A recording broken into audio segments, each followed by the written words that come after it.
beberapa pertanyaan yang akan saya ajukan kepada Ibu. Nanti minta tolong mohon dijawab satu persatu ya Bu ya. Bisa saya jawab. Terima kasih. Baiklah Ibu, memasukin pertanyaan yang pertama. Saya ingin bertanya, di KB Saperius ini usia berapa saja anak-anak yang berada dalam kelompok bermain yang Ibu asuh pada saat ini? Baik, terima kasih. Untuk usia anak KB yang berada dalam kelompok bermain kurang lebih usianya antara 3 sampai 4 tahun. Berarti itu kisarannya Bu? Iya, kisaran 3 sampai 4 tahun. Kemudian Ibu, pertanyaan kedua, apakah kegiatan yang diberikan di kelompok bermain di Saperius ini sama seperti kegiatan yang ada di taman kanak-kanak atau TK? Iya Ibu, terima kasih. Kalau untuk ini tidak sama Ibu, karena batasan usianya juga berbeda dan sehingga untuk kegiatan yang diberikan juga berbeda. Jadi dari usia itu berbeda. mempengaruhi kegiatan Iya. ya Bu ya.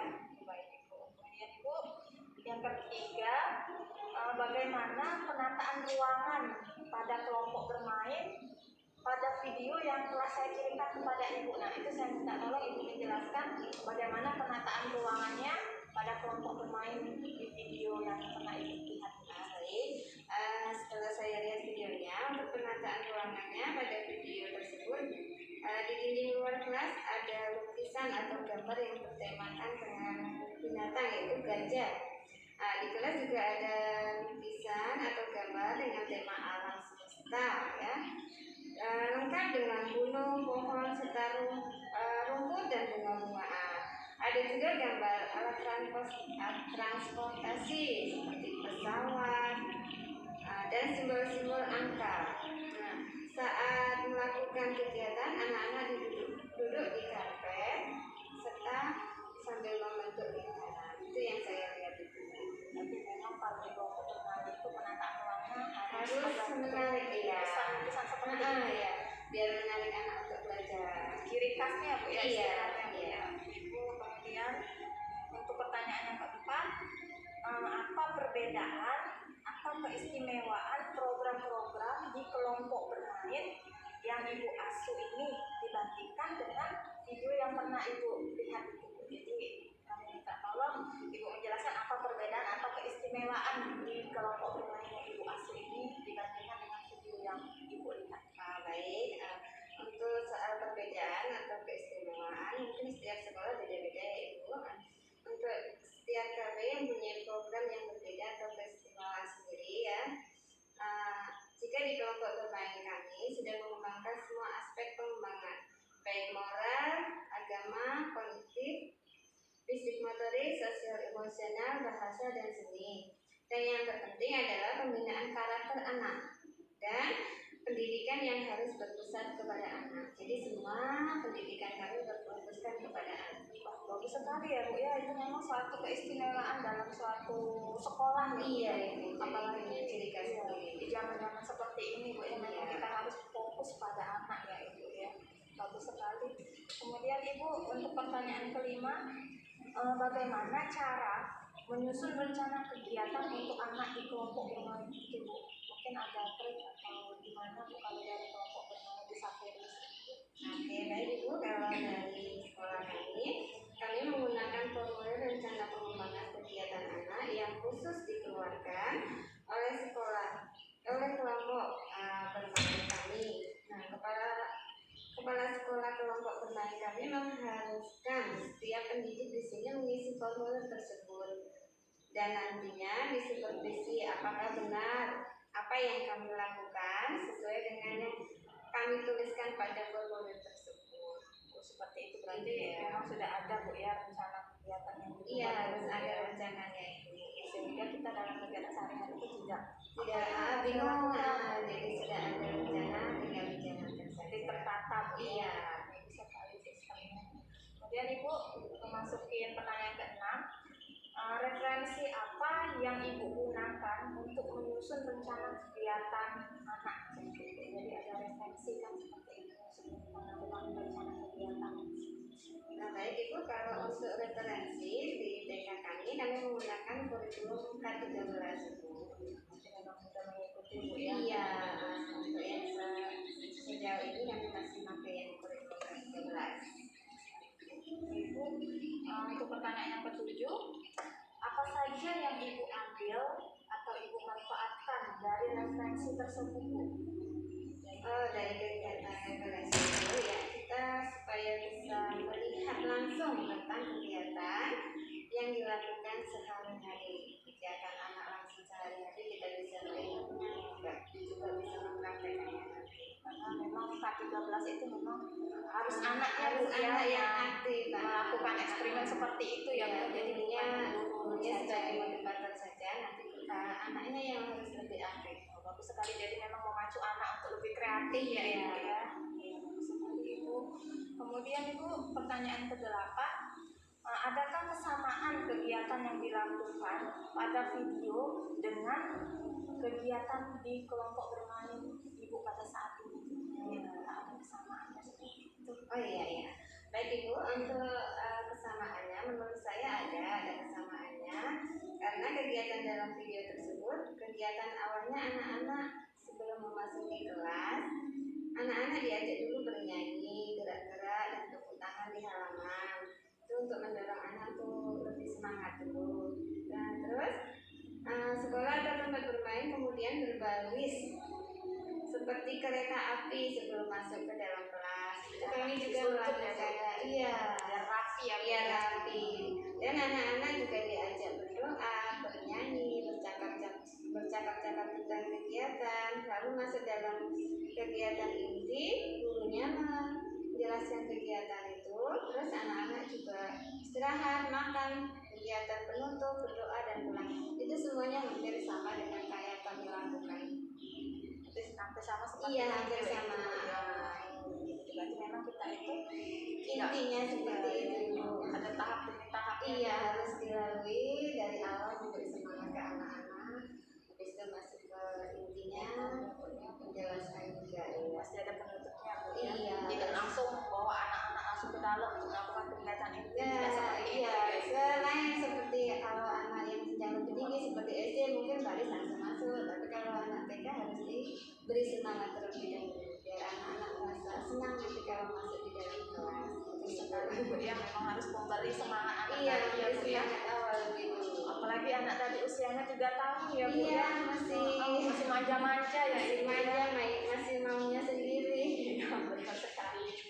Aduh Ibu, maaf ya kalau pertanyaannya agak panjang ya, banyak. Ibu, ini masuk ke pertanyaan ke-9. Dari pertanyaan video Bu ya, Ibu kan sudah melihat video. Iya. Nah, dari video tersebut Bu, di sana ada seorang pendidik. Pendidik di sana, apakah dia sudah bisa mengatur anak-anak didiknya pada saat dia mengajar? Itu yang ada pada video itu. Menurut Ibu, bagaimana si pendidik tadi? Apakah dia sudah bisa mengatur anak-anak didik? Oke. Menurut yang saya lihat dari video itu, pendidik itu sudah bisa mengatur anak didiknya. Hanya saja pendidik itu hanya fokus pada beberapa anak saja, sehingga ada satu anak yang kurang atau tidak diperhatikan. Kalau saya lihat sih dia sudah melakukannya dengan baik, sudah mengajak anak-anak semuanya. Cuman satu yang nggak diperhatikan, ada satu anak yang nggak diperhatikan. Iya, dia hanya mengajak yang mau saja gitu. Sebenarnya itulah Bu ya permasalahannya. Sebenarnya Iya. jadi pertanyaan kita ya, kenapa anak satu itu tidak diajak? Diajak apakah sengaja atau memang Ada hal lain waktu khusus atau gimana gitu. Ya, benar sekali. Berarti Ibu sudah menonton ya video yang saya Iya Ibu. Lalu Ibu masukin pertanyaan ke-10. Apa yang Ibu lakukan jika melihat anak didik Ibu yang tidak mau bergabung dalam kegiatan belajar mengajar seperti pada video tersebut yang terjadikan kepada anak perempuan di video itu, dia hanya berdiri kan? Kalau Ibu gimana, apa yang Ibu lakukan ya? Baik, mungkin saya akan melakukan mendekati dan mengajak anak tersebut untuk bergabung dengan teman-temannya. Tentunya mengajaknya dengan tidak marah-marah, tapi dibujuk. Bila anak itu tidak mau, kita juga akan membujuknya, mungkin dengan menggunakan kata-kata yang lembut merangkulnya dan membuat kesepakatan sehingga anak itu mau bergabung.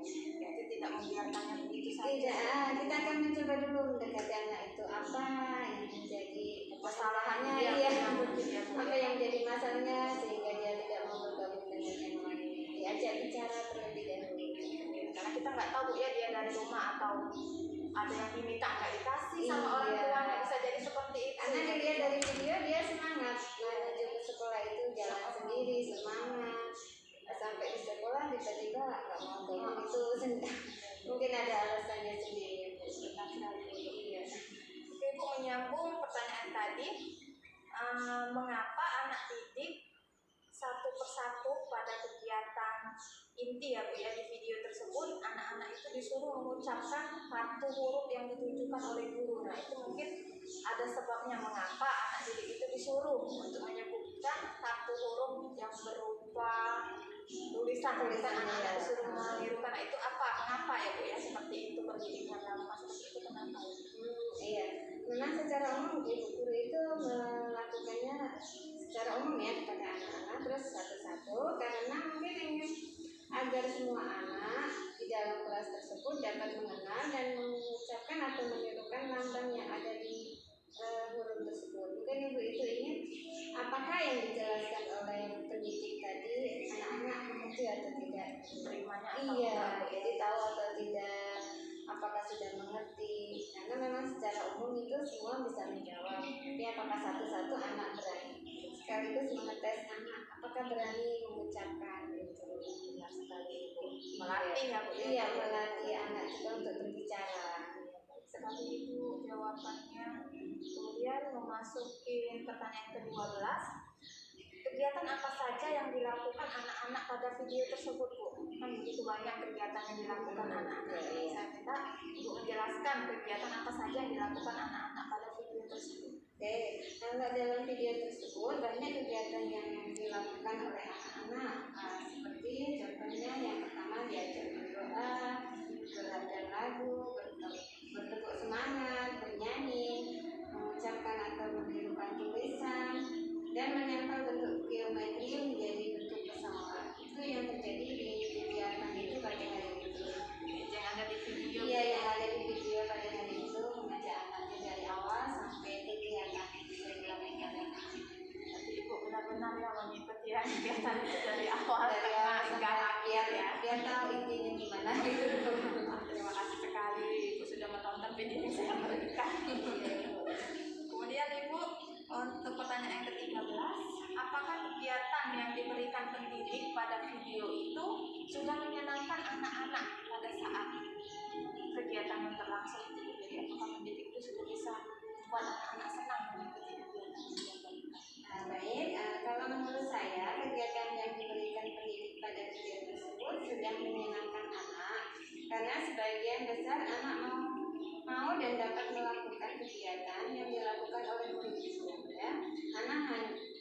Cuman ada satu anak yang masih belum fokus karena gurunya itu kurang memperhatikan ya. Kalau untuk dari segi semuanya anak-anak sudah melakukan, cuma satu anak tadi yang dari awal tidak mau ikut berbaris dan juga belajar juga dia males-malesan gitu, dan gurunya juga kayaknya kurang sabar atau kurang perhatian gitu.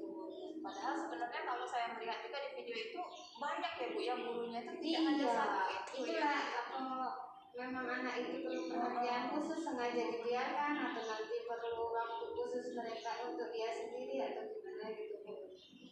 Padahal kegiatannya memang sudah menyenangkan. Iya, kalau dari segi kegiatan sudah sesuai mungkin untuk kelompok bermain, itulah kegiatan yang seperti itu. Iya, sudah menyenangkan anak. Baik Ibu, terima kasih untuk jawabannya. Iya. Dan Ibu memasuki pertanyaan yang terakhir nih. Ya, bagaimana peran orang tua dalam kegiatan di kelompok bermain pada video tersebut Bu? Kan mungkin Ibu juga melihat di video itu banyak orang tua ya duduk-duduk Iya, dari awal ada yang sampai ke dalam. ada yang ikut di dalam mungkin karena masih usia kecil ya. Itu gimana Bu? Menurut Ibu peran orang tua dalam kegiatan di kelompok bermain itu? Oke, baik. Menurut saya peran orang tua sangat mendukung setiap kegiatan yang ada di kelompok bermain ini.